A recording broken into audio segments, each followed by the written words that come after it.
Assalamualaikum warahmatullahi wabarakatuh. Perkenalkan, nama saya Filia Franzesli. Saya berasal dari 1A dan 4 Akuntansi. NIM 211102-2005. Baiklah, saya akan membacakan isi dari resume saya. Motif dan fungsi bisnis.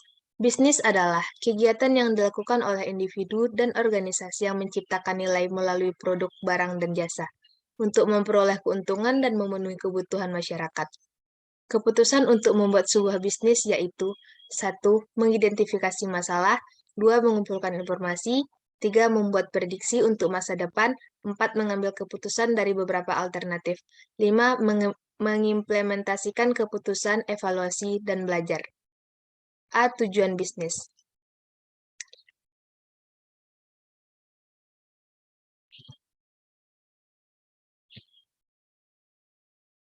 Bisnis didirikan untuk memberikan apa yang dibutuhkan oleh konsumen untuk mendapatkan keuntungan. Dari mana keuntungan berasal? Sebuah bisnis mendapatkan pendapatan ketika mereka menjual barang atau jasa. Itu juga menimbulkan beban dari pengaji karyawan dan ketika membeli peralatan maupun perlengkapan. Keuntungan yang didapatkan sebesar selisih dari pendapatan dan beban. Jika kita satu-satunya pemilik bisnis, semua keuntungan menjadi milik kita setelah membayar pajak. Keuntungan yang kamu terima dari bisnis baru tergantung 3 kondisi, yaitu: 1. Membutuhkan permintaan atas layanan yang kita tawarkan. Jika tidak ada penawaran kita, kamu tidak akan mendapatkan pendapatan sehingga kamu juga tidak akan mendapatkan keuntungan. 2. Kamu harus menarik perhatian konsumen sehingga mereka akan memilih kamu daripada sainganmu. 3. Untuk mendapatkan keuntungan yang tinggi, kamu harus menjaga beban yang dikeluarkan tetap rendah. Tidak semua bisnis bertujuan untuk mendapatkan keuntungan. Sebuah organisasi tanpa keuntungan adalah organisasi yang layanannya spesifik karena tidak untuk menghasilkan keuntungan. Contohnya seperti sekolah, rumah sakit, dan gereja. B. Sumber daya untuk memproduksi barang atau jasa. Terdapat 4 faktor, yaitu: 1. Sumber daya alam, 2. Sumber daya manusia, 3. Modal, 4. Kewirausahaan. C. Pemangku kepentingan utama dalam bisnis.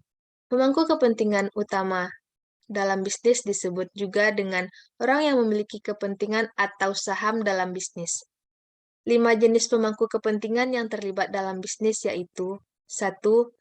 Pemilik untuk menciptakan ide bisnis dan dukungan keuangan. 2. Kreditur untuk tambahan dukungan keuangan dari luar. 3.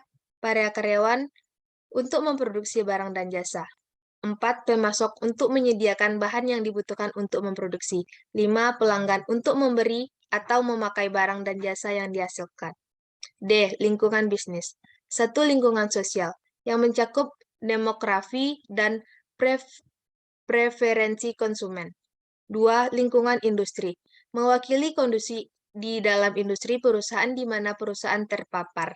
3. Lingkungan ekonomi, memiliki pengaruh yang kuat terhadap kinerja masing-masing bisnis.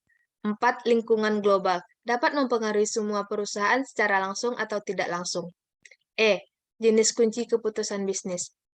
Jenis keputusan kunci dapat diklasifikasikan sebagai keputusan manajemen, pemasaran, dan keuangan. Pengelolaan adalah cara di mana karyawan dan sumber daya lainnya digunakan oleh perusahaan. Pemasaran adalah sarana di mana produk atau jasa dikembangkan, dihargai, didistribusikan, dan dipromosikan kepada pelanggan. Keuangan adalah sarana di mana perusahaan memperoleh dan menggunakan dana untuk operasi bisnis mereka. Keputusan perusahaan biasanya didasarkan pada data informasi yang disediakan oleh sistem akuntansi dan informasinya. Akuntansi adalah ringkasan dan analisis kondisi keuangan perusahaan dan digunakan untuk membuat berbagai keputusan bisnis. Akuntansi digunakan untuk memantau kinerja dan mendeteksi penggunaan sumber daya yang tidak efisien untuk meningkatkan keputusan bisnis. Sistem informasi termasuk teknologi informasi. Orang dan produser yang bekerja sama untuk memberikan informasi yang tepat kepada karyawan perusahaan sehingga mereka dapat membuat keputusan bisnis.